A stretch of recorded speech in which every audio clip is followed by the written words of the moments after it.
less than 24 hours later, Monty Poole of NBC Sports is on 95.7 The Game, Steiny and Guru, and reports that there's no relationship between Draymond Green and Jonathan Kuminga.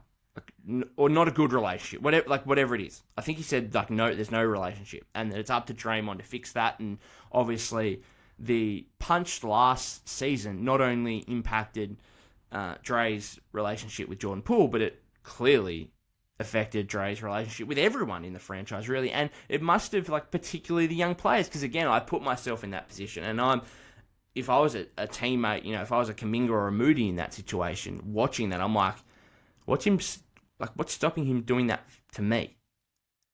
And does that mean I have to be careful of what I say, because it could come back and lead to that?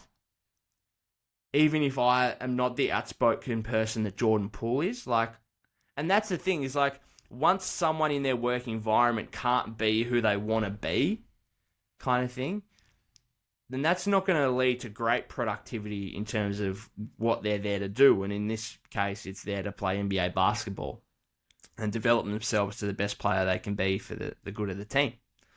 So that's the most concerning aspect for me, is that the Draymond Kuminga thing, because Kuminga, now with Poole gone, is easily the most talented Warrior young player.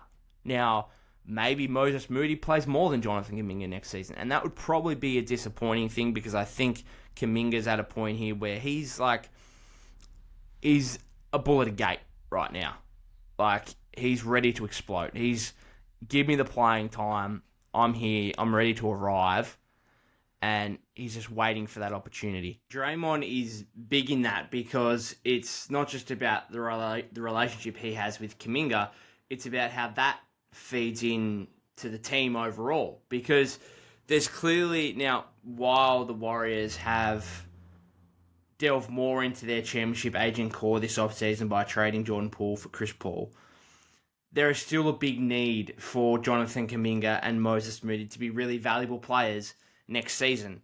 And you cannot go into a season with the same kind of disconnect that the young players had with the older players last season after the whole Poole Green incident. And so that starts with Kuminga and Green, because there you've got a player who has always been seen as the emotional leader of this team, and then the most talented young player in Kuminga. And it's going to be really interesting to see, because you're also got this whole dynamic with their positions within the team, within the rotation. Because if the Warriors want Jonathan Kuminga to be the player he can be, and he wants to become the player he can be, he will become a starting caliber player in this league. And so when that happens, and I'm not saying it's going to be next season, but we could be looking at it maybe ahead of the following season, like Kuminga's fourth year, might even happen midway through next season, who knows.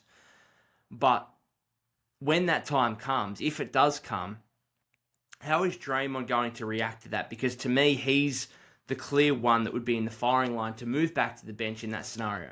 Now, could you take Loon out and have JK and Dre play up front in the front court together? Maybe. But I think the Warriors still need a genuine starting center across the course of an 82-game regular season. And so to me, that's a clear Draymond out, JK in. Now, again, whether we get to that point is a different question altogether. But whether we do or not is probably determined by how their relationship fosters in the short term, now, into training camp, into next season, and therefore will determine how Dre responds if that time does come. Which, let's be honest, is a genuine possibility. If it's not Kuminga, it's going to be at some point Draymond is no longer going to be it's not going to be best for Draymond to be the starting power forward of the Golden State Warriors. And it's going to be Kuminga, or it's going to be someone else in order to take this team forward to the next level, to the next phase, wherever that may take them.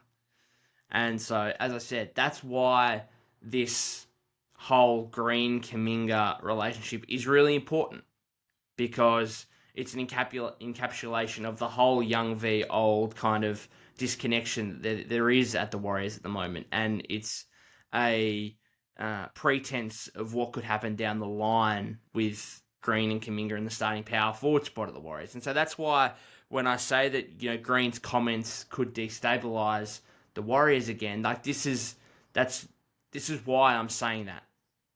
And that's why I'm saying that this isn't me going completely overboard and making something out of nothing. This is what I'm legitimately thinking right now and then projecting forward into the future.